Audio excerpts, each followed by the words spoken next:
প্রিয় শিক্ষার্থীবৃন্দ, আজকে আলোচ্য বিষয় যোগান। যোগানটা কি? আমরা কোনো দ্রব্যের যে পরিমাণ অংশ বর্তমান বাজার মূল্যে বাজারে বিক্রয় করার উদ্দেশ্যে নিয়ে যাই, মূলত সেটি যোগান। এখন যোগান উৎপাদনের সবটুকুই কি যোগান? এটি জানতে হলে আমাদের একটু বিস্তারিত আলোচনা করতে হবে। মূলত আমরা যেটুকু উৎপাদন করি সেটিকে বলা হয় স্টক। স্টক আর যোগানের ইংরেজি হচ্ছে সাপ্লাই। সাপ্লাই স্টক মানে হচ্ছে কি মজুদ, আর সাপ্লাই অর্থ হচ্ছে যোগান। এখন ঘটনা হলো, একজন উৎপাদক যে পরিমাণ দ্রব্য উৎপাদন করে সেটি মূলত স্টক।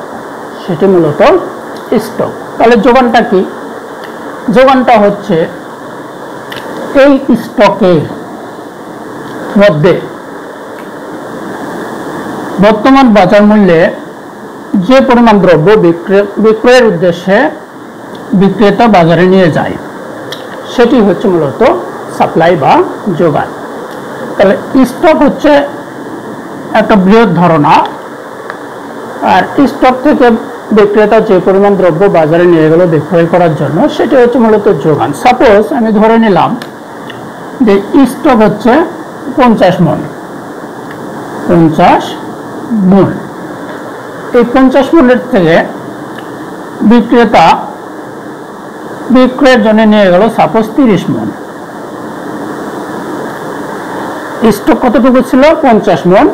50 মণ থেকে বিক্রেতা বিক্রির জন্য এই 30 মণ বাজারে নিয়ে গেল। তাহলে এই 30 মণে মূলত হচ্ছে যোগান।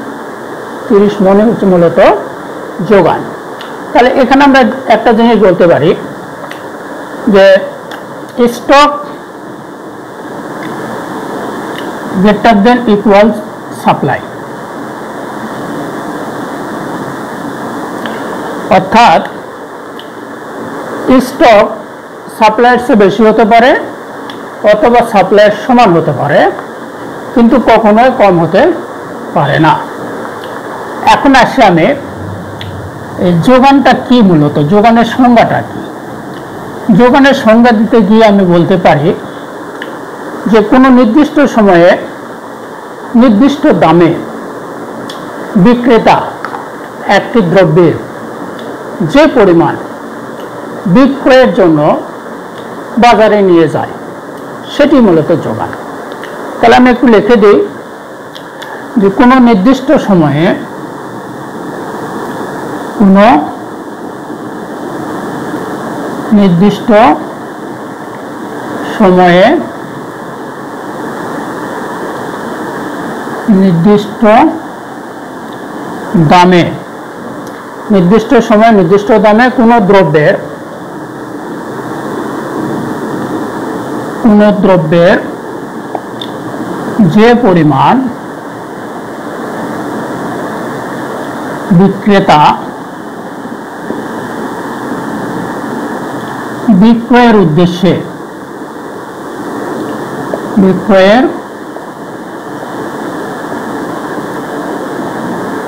উদ্দেশ্যে বাজারে নিয়ে যায়, তাকেই মূলত যোগান বলে। যোগান বলে। কি বলছে? যে কোনো নির্দিষ্ট সময়ে নির্দিষ্ট দামে কোনো দ্রব্যের যে পরিমাণ বিক্রেতা বিক্রয়ের উদ্দেশ্যে বাজারে নিয়ে যায়, তাকেই মূলত যোগান বলে। তাকেই মূলত যোগান বলে। এই যোগানটা দামের উপর নির্ভরশীল। এই যোগানটা কিসের উপর নির্ভরশীল? দামের উপর নির্ভরশীল। দাম যদি বেড়ে যায় তাহলে যোগান বাড়ে। বাজারে যদি কোনো দ্রব্যের দাম বেড়ে যায় তাহলে লক্ষ্য করা যায় মানুষ ওই দ্রব্যটা বেশি করে বিক্রয় করবে। কেন করবে? তার কারণ এক্ষেত্রে মুনাফা বেশি পাবে, এক। দুই যায় হচ্ছে পরবর্তীতে দ্রব্যটার দাম যদি আবার কমে যায় এই ভয়ে। তাহলে দাম এবং যোগানের মধ্যে দেখা যাচ্ছে একটা সমমুখী সম্পর্ক। কি সম্পর্ক? সমমুখী সম্পর্ক। দাম বাড়লে যোগান বাড়ে, আবার দাম কমলে যোগান কমে। এটি মূলত যোগান। এটি মূলত যোগান। পরবর্তী ক্লাসে আমি যোগান বিধি নিয়ে মূলত আলোচনা করব। আজকে এই ক্লাসে যোগান কি আমরা জানতে পারলাম। ধন্যবাদ।